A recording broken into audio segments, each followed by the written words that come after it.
Hello and welcome to Ageless Rock, a channel for megalithic fans to see Hawaiian temples with megalithic lens. There are so many heiaus in Hawaii that it feels like it is an endless topic. There are so many heiaus in Hawaii, you can write a book about them. The Pacific Ocean is littered with tiny islands, and all the habitable islands were already settled by Austronesians when the Europeans arrived. But don't ask them for their origins if you don't believe in legends. Just tell them they are from Taiwan. Every island has a sacred place, and Hawaii has heiaus for the life force energy called mana. They are said to concentrate within the walls of heiaus with invisible energy for all kinds of reasons. Prayers and rituals include healings and killings, meditation for health, human and animal sacrifice for gods, and ceremonies were performed on heiaus. In this video, I would like to explore Ili'iliopae Heiau. Despite being the largest heiau in Molokai, there isn't a lot of publicity about it. It is believed to be the second largest in Hawaii. I think that is because it has yet to be fully excavated, and we have yet to get to the bottom of this intriguing monument.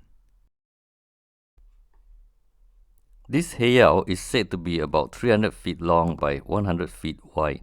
It is about 22 feet high on one end and 11 feet high on the other end, and the platform is level.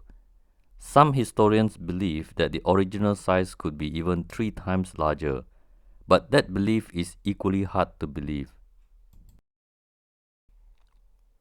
The trail to this site is not as easy as it should be because the jungle can be quite overwhelming for hikers. Those who made it here get to see a neat pile of stones, as many as 90 million of them. That is a lot of stones to pass from hand to hand. Local legend says it was built by 10,000 humans who received one prawn for every rock. Opae means prawn and Ili'ili means pebbles, and that is how this heiau got its name. It is obviously ridiculous to believe that. But they also say mythical people called Menehune did it in one night. Sounds like the men were actually mythical beings, 3 feet tall, shrimp-eating creatures. To me, I find that both stories sound like something out of this world happened too long ago. So let's do some calculations. If 90 million stones were dropped here in ancient history, and assuming they drop 5 stones every minute, it will work out to be 300 stones per hour. Assuming they work 8 hours a day, they would have stacked 2,400 stones a day. This went on every day for a year. That will get the heiau 876,000 stones a year. Sounds like a lot, but that is only 0.97% completion. At this rate, it will take approximately 103 years to complete. Since this is a Lokini heiau, which means it is for sacrifice, many people will actually die here upon completion. I wonder what were the workers thinking while passing the rocks. This guy thinks someone is going to die here and it's not him. Is this what they get after working 37,595 days non-stop? The Menehune people built in one night is a myth and is struck off as nonsense. The hand-to-hand story raises too many questions with regards to logistics, manpower, and management. It is an assumption that stacking 90 million rocks into a rectangular platform was done in the 14th century. It must have taken 2 or 3 generations to complete. Women were farming and cooking while children were busy playing. But upon completion, they used it for a while and lied to the Europeans they didn't build it. Neither myth nor mainstream is making sense.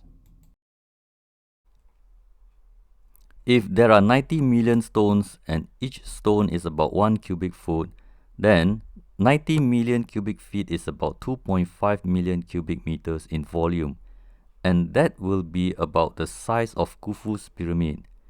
Even if I estimate the size to be half, it is still an astoundingly huge platform. This structure will be too big to be forgotten upon arrival of early Europeans. How did this megastructure escape the history of Hawaii in such a short period of time? What is so secret about this place if it is just a pile of stones?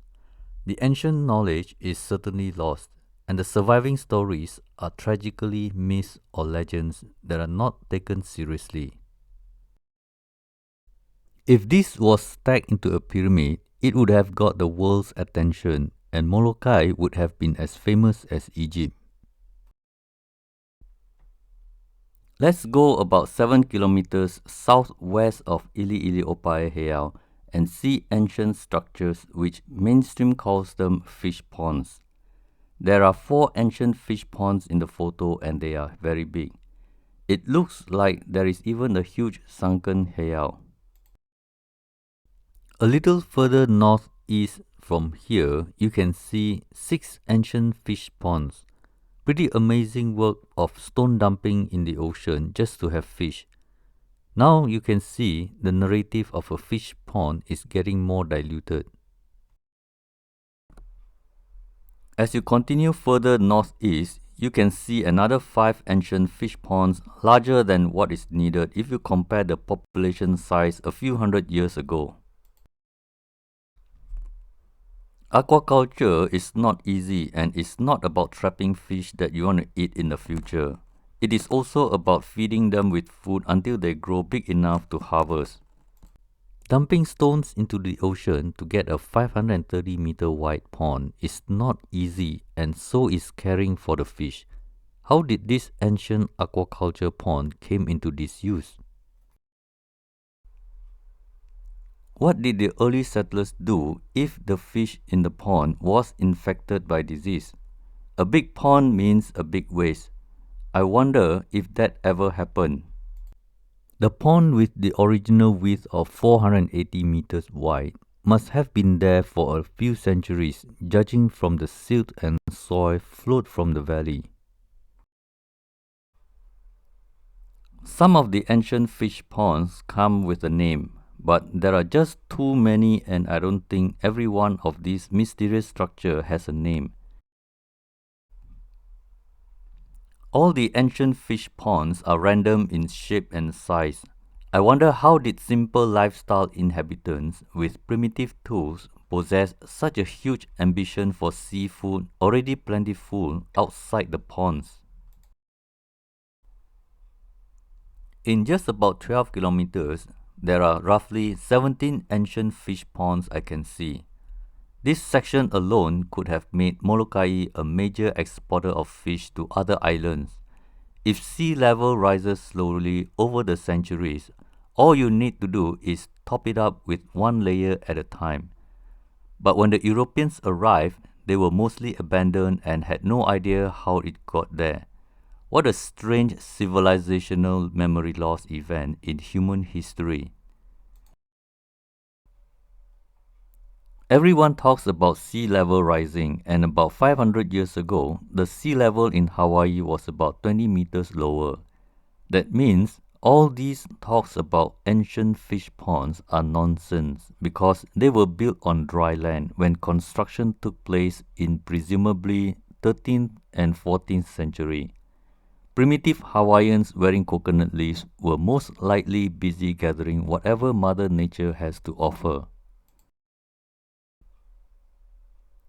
Not too long ago, there were enough fish on the Hawaiian shores to fill the boats within 2 kilometers from the coastlines. It is probably more work to practice aquaculture when you can just catch what you need for the day. They had no freezer, and it is a waste of time to oversupply the village. The use of ancient fish ponds did happen, but I believe it is because they were already there. Very few are still being used, and many native practitioners would like to continue. But the population of Hawaii is about 1.4 million, and only 10% are natives. Mostly are busy with their 9 to 5 jobs and not enough manpower to actually want to keep the traditional aquaculture alive. I don't know how many heiaus are there in the entire Hawaii state, but I wouldn't be surprised if there are 500 of them, because Oahu Island alone has 139 heiaus with only 22 in good condition. There are 440 ancient fish ponds constructed long before the Europeans arrived. Hawaii may be the smallest inland area, but it is probably the largest in megalithic mysteries. We will never get to the bottom of the story if we think this is actually a fish pond. So, in your next vacation, don't forget to hike for the heiaus and snorkel around the ancient fish ponds before they fill them up with fish again. Well, that's all for today. I hope you enjoyed this short presentation on ancient temples and ponds. See you in the next video and have a wonderful day. This is Berniong signing out. Ahuyo aloha.